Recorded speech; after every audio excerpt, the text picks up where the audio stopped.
पाकिस्तान तहरीक-ए-इंसाफ ने army chief को approach किया है और आर्मी चीफ से रिक्वेस्ट की है कि इमरान खान की मजीद ऑडियोज और वीडियोज रिलीज ना की जाएं। ये एक दावा किया गया है, इसकी क्या डिटेल्स हैं वो आपके साथ शेयर करूंगा। उसके साथ साथ एक हुकूमती मिनिस्टर ने यह कहा है कि इमरान खान साहब की 25 मिनट तवील एक और टेप आने वाली है, उसकी क्या डिटेल्स हैं वो आपको बताऊंगा। उसके अलावा कुछ मजीद खबरें कोशिश होगी कि आज के इस व्लॉग के अंदर वो भी आपके साथ शेयर की जाए। जी अस्सलाम वालेकुम, उम्मीद है कि आप सब लोग खैरियत से होंगे। आप लोगों ने सुना होगा पिछले दिनों एक क्लिप बड़ा वायरल हुआ था जिसमें नजम सेठी साहब कुछ ऑडियोज और वीडियोस की बात कर रहे हैं और जिससे ये तासुर मिला कि पाकिस्तान के अंदर जो ऑडियोज और वीडियोज हैं वो इस्टेब्लिशमेंट के पास होती हैं और इस्टेब्लिशमेंट की मर्जी से उनको रिलीज किया जाता है। अब सीनियर सहाफ़ी रऊफ क्लासरा साहब जो हैं उन्होंने एक ट्वीट की है और अपनी उस ट्वीट के अंदर उन्होंने एक क्लिप भी शेयर किया है और उसमें वो लिखते हैं कि in a major development PTI top leader has approached army chief general Asim Munir to stop further leaks of Imran Khan audios. कि पीटीआई के टॉप लीडर ने जनरल आसिम मुनीर जो मौजूदा आर्मी चीफ हैं उनको अप्रोच किया है ताकि उनसे रिक्वेस्ट की जाए, उनसे कहा जाए कि मजीद ऑडियोज इमरान खान की लीक ना की जाए। अब ये एक बहुत बड़ा दावा है, इसमें दो दावे, एक तो ये है कि क्या पीटीआई ने आर्मी चीफ को अप्रोच किया और दूसरा ये चीज क्या शो करती है, दूसरा ये चीज ये शो करती है कि वो जो तासुर है जो बार बार ये कायम करने की कोशिश की जाती है कि गालिबन फौज और इस्टेब्लिशमेंट पीछे है हर ऑडियो के और हर वीडियो के, किसी और के पास ये कैपेसिटी नहीं है। देखें ये बहुत बड़ी एक मिथ है। जो आपकी सिविलियन एजेंसी है, जो आपकी आईबी है, वो भी बड़ी केपेबल है, उसके पास भी बहुत सारा इक्विपमेंट है, वो भी रिकॉर्डिंग कर सकती है और अमूमन जो आपके वज़ीर-ए-आज़म हाउस वगैरह की सिक्योरिटी है उसमें आईबी का भी बड़ा इंपॉर्टेंट किरदार होता है। वज़ीर-ए-आज़म के साथ उनका बड़ा, जिसे आप कह सकते हैं, वर्किंग रिलेशनशिप होता है और वो सिविलियन हुकूमत के अंडर होती है और उनके कहने के ऊपर वो बहुत कुछ करते हैं। तो इससे तो ये तासुर मिल रहा है कि जैसे जनाब सब कुछ वो फौज रिकॉर्ड करती है और फौज ही रिलीज करती है। अच्छा, अब ये जो बात हुई है कि जनाब आसिम मुनीर साहब को अप्रोच किया गया कि इमरान खान की कोई ऑडियोज और वीडियोज जो हैं वो मजीद रिलीज ना की जाए। ऑब्वियसली हर किसी की अपनी अपनी सोर्स होती है, अपनी अपनी इंफॉर्मेशन होती है। किसी ने उनको, क्लासर साहब को यकीनन किसी ने पाकिस्तान तहरीक इंसाफ के अंदर से या किसी और ने उनको ये चीज बताई होगी, लेकिन मेरे पास जो इंफॉर्मेशन है उसके मुताबिक ऐसी कोई बात नहीं हुई। कतन किसी तौर पे भी किसी को अप्रोच नहीं किया गया कि जनाब ये ऑडियोज और वीडियोज रिलीज ना हो, और खुसूसन आर्मी चीफ को अप्रोच करने की तो कोई ना तुक है ना मंतक है। ये तो बुनियादी तौर पे आप उन पे इल्जाम लगा रहे हैं कि जनाब देखें आपने जो है ये किया। अच्छा, इसके ऊपर फवाद चौधरी साहब ने भी ट्वीट किया और उन्होंने कहा कि ये तो आप मिलिट्री लीडरशिप को मलाइन करने वाली बात है और उनके ऊपर बड़ा संगीन इल्जाम लगाने की बात है, ऐसी कोई बात नहीं हुई। लेकिन अगेन मैं ये कहता हूं कि हर सहाफ़ी के पास जो खबर आती है वो मुख्तलिफ सोर्सेज से आती है, उनको किसी सोर्स ने दिया होगा और वो ये समझते हो कि वो सोर्स रिलायबल है।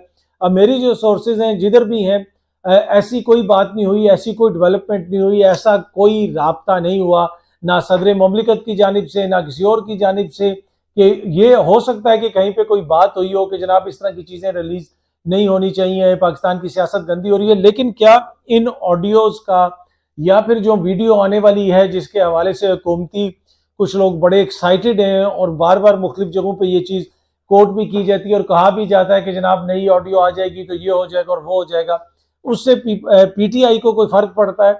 मैं आपको ये बड़ी जिम्मेदारी से बता रहा हूं कि इस जैसी 35 और ऑडियोज आ जाएं, 35 और वीडियोज आ जाएं, पीटीआई को कोई फर्क नहीं पड़ता, ना ही उनके वोटर सपोर्टर को कोई फर्क पड़ता है। तो वो तो कह रहे हैं कि जनाब आप करते रहें, जिसने जो करनी है वो करें, हमें उससे कोई इशू नहीं है, हमें उसमें किसी किस्म का ना कोई फर्क पड़ता है, ना कोई उससे कोई हमारे लिए कोई इशू क्रिएट होता है कि जनाब कोई ऑडियो जो है वो आ रही है या कोई वीडियो आ रही है। और इस वक्त वैसे भी जो सियासी माहौल बन चुका है उसके अंदर जो आम लोग हैं उनको भी पता है कि बहुत सारी फेक ऑडियोज हैं, बहुत सारी फेक वीडियोज हैं, तो उससे कोई फर्क नहीं पड़ेगा। पर एनीवे ये बड़ी इंपॉर्टेंट एक डेवलपमेंट है और ये जो कहा जा रहा है कि जनाब इस्टेब्लिशमेंट से रब्ता किया गया है, मेरी इतलात के मुताबिक ऐसा कोई रब्ता नहीं हुआ किसी किस्म का जिसमें कोई इस किस्म का पैगाम भेजा गया हो। और इस तरह का पैगाम तो भेजना, देखे ना, मैंने पहले भी बताया कि वो तो आप बुनियादी तौर पे इल्जाम लगा रहे हैं कि जनाब आप ये हरकतें कर रहे हैं। अच्छा, राना सनाउल्लाह साहब ने ये कहा है, हम न्यूज़ ने इसको रिपोर्ट किया है कि इमरान खान की 25 मिनट की एक और टेप आने वाली है। जी हाँ जी, इमरान खान की 25 मिनट की एक और टेप आने वाली है। पता नहीं वो कौन सी बिना का गीत माला होगी, क्या टेप होगी। तो वो हुकूमती शख्सियात बार बार इस किस्म की बातें कर रहे हैं और इनकी सियासत लगता है कि वो ये समझते हैं कि टेप से आगे बढ़ेगी घड़ी, टेप, और इससे अवाम का कोई माहौल जो है वो तब्दील होगा और या फिर अवाम का कोई मूड तब्दील होगा। मुझे नहीं लगता इससे कोई फर्क पड़ेगा, चाहे 125 मिनट की टेप आ जाए।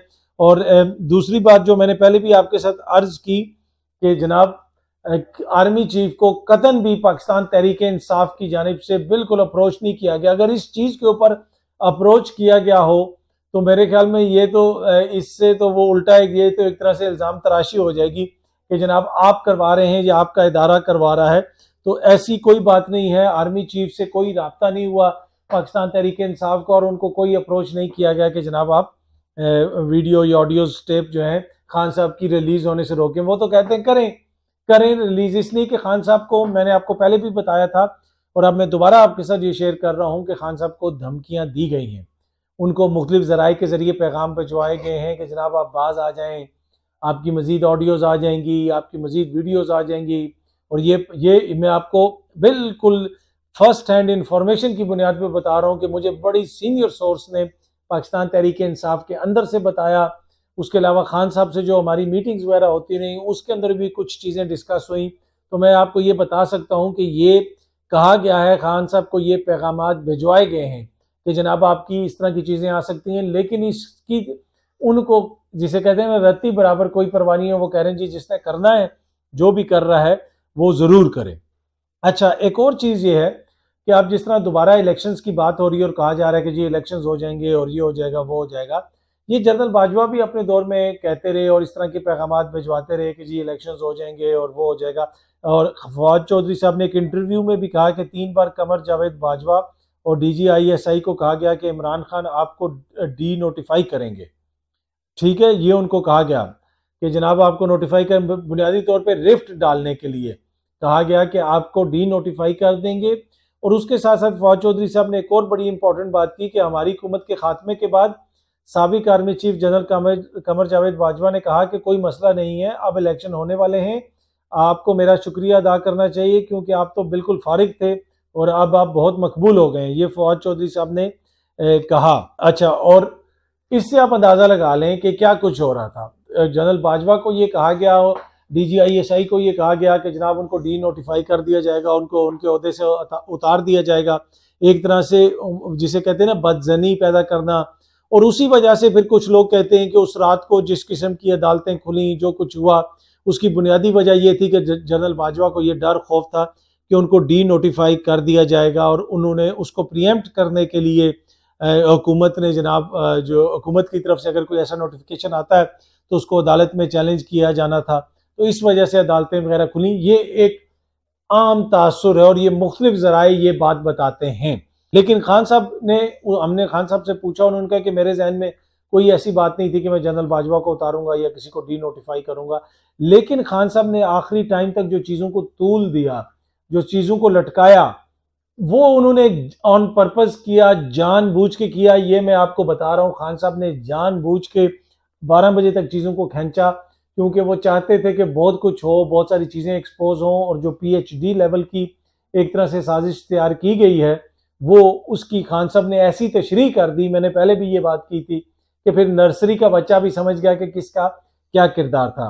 तो एनीवे, ये थोड़ी सी इंफॉर्मेशन थी जो मैं आपसे शेयर करना चाहता हूँ कि खान साहब की मजीद ऑडियोज और वीडियोज आएंगी। खान साहब को बार बार धमकी दी जा रही है और ये जो खबर रिपोर्ट हो रही है कि खान साहब या उनकी जमात की जानिब से आर्मी चीफ को अप्रोच किया गया है, इस खबर को वो बिल्कुल जो आला मतलब जिसे आप कह सकते हैं ना कि खान साहब के करीबी हल्के हैं वो उसको डिनाई करते हैं, कहते हैं ऐसा बिल्कुल कहना जो गलत है। कोई हमने ना अप्रोच किया है और ना ही किसी से रिक्वेस्ट की है और ना ही हम इनको खातिर में लाते हैं इस किस्म की ऑडियोज को। और इस तरह की बात करना तो बुनियादी तौर पे आप फौज पे इल्ज़ाम लगा रहे हैं जो भी इस तरह की बात कर रहे हैं। उम्मीद है कि ये वीडियो आपको पसंद आई होगी। बहुत जल्दी आपसे दोबारा मुलाकात होगी। अपना ख्याल रखिएगा। बहुत बहुत शुक्रिया। Thank you so much.